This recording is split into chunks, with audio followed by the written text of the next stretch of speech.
Son procès n'est pas encore terminé que Netflix et HBO préparent déjà des séries sur elle, l'histoire de cette jeune Allemande sans moyens financiers qui a mené grand train durant près d'un an à New York en se faisant passer pour une riche héritière.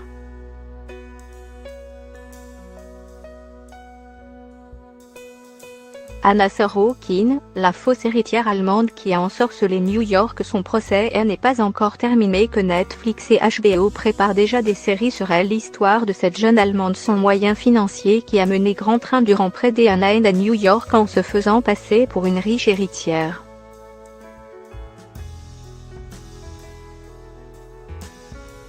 Shampoo comme composto para crescimento capilar chega ao Brasil.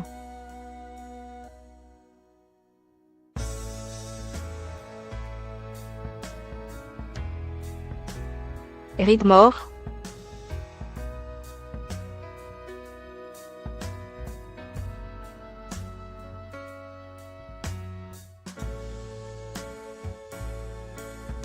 Anna Sorokin, connue à New York sous le nom de Anna Delvey, est actuellement jugée pour une série de fraudes, qui lui ont permis de réunir 275 000 $ par divers subterfuges aidés en dépenser l'essentiel à toute vitesse.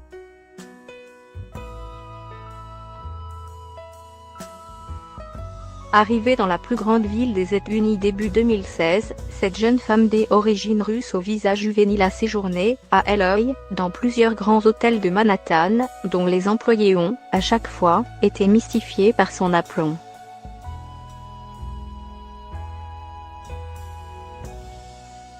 À l'audience, jeudi, le manager de l'hôtel Tendance The Beacon a raconté comment elle avait laissé une ardoise de plus de 11 000 $ et disparu après 16 nuits passées dans l'établissement.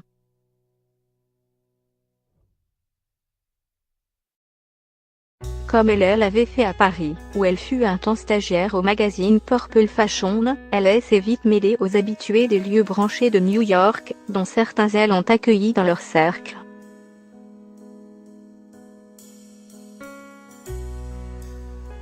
Elle s'était inventé un personnage, celui d'une riche héritière allemande, la fille d'un chauffeur routier russe, arrivé en Allemagne à 16 ans.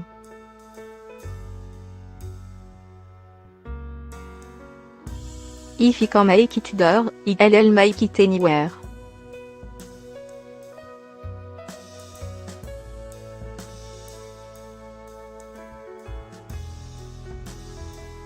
Si je peux y arriver ici, j'y arriverai n'importe où.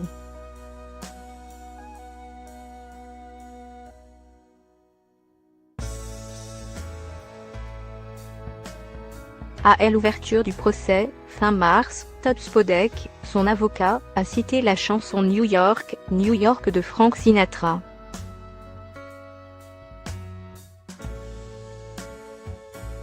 Anna a dû mettre le pied dans la porte pour avoir sa chance dans la vie, a plaidé l'avocat devant la juge Diane Kiesiol, qui a plusieurs fois tenté l'accusée, aujourd'hui âgée de 28 ans, pour ses frasques à l'audience.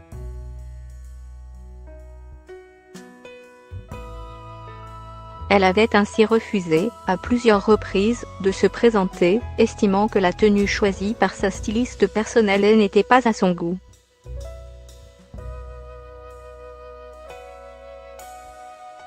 Ce n'est pas un défilé de mode. Lui a notamment lancé la magistrate, excédée.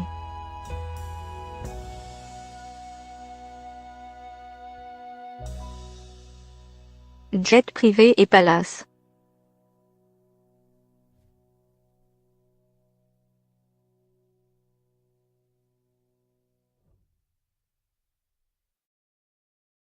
Pour alimenter son train de vie somptueux, Anna Sorokin est parvenue à obtenir un prêt de la banque américaine City National et a aussi réussi à encaisser une série de faux chèques.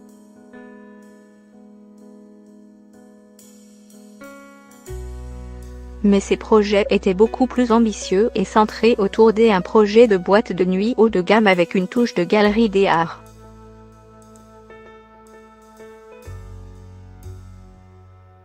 Assurant être à la tête d'un patrimoine de 60 millions €, elle a cherché à emprunter jusqu'à 35 millions $ pour financer le lancement de ce lieu, après avoir convaincu un puissant promoteur de lui proposer des locaux sur la prestigieuse Park Avenue.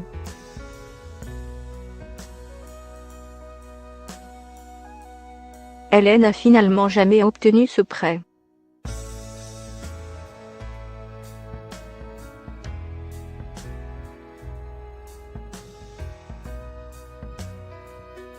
Toujours armée de ce cran sans faille, elle a également convaincu la compagnie aérienne BLAD de lui affréter un jet privé pour se rendre à Omaha, Nebraska, assister à la conférence annuelle de l'investisseur gourou Warren Buffett.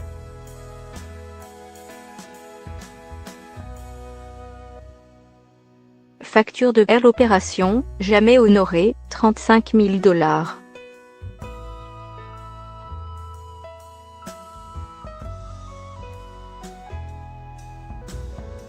Détenue depuis un an et demi dans la tristement célèbre prison new-yorkaise de Rikers Island, Anna Sorokin risque jusqu'à 15 ans de prison.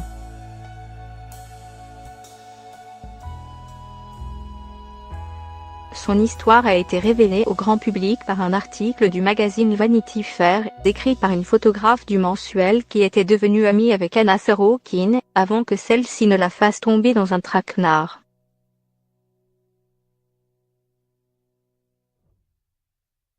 Après avoir séjourné avec la jeune femme au légendaire palace marocain La Mamounia, la photographe s'est trouvée contrainte de régler la note, soit plus de 62 000 $, plus que son salaire annuel.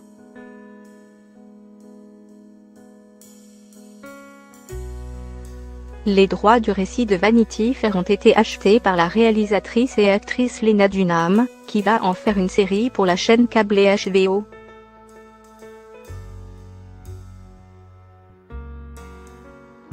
Un autre article fleuve, celui du magazine New York, ont eux été acquis par la célèbre productrice Shonda Rhimes, en vue d'une autre série, pour Netflix celle-ci.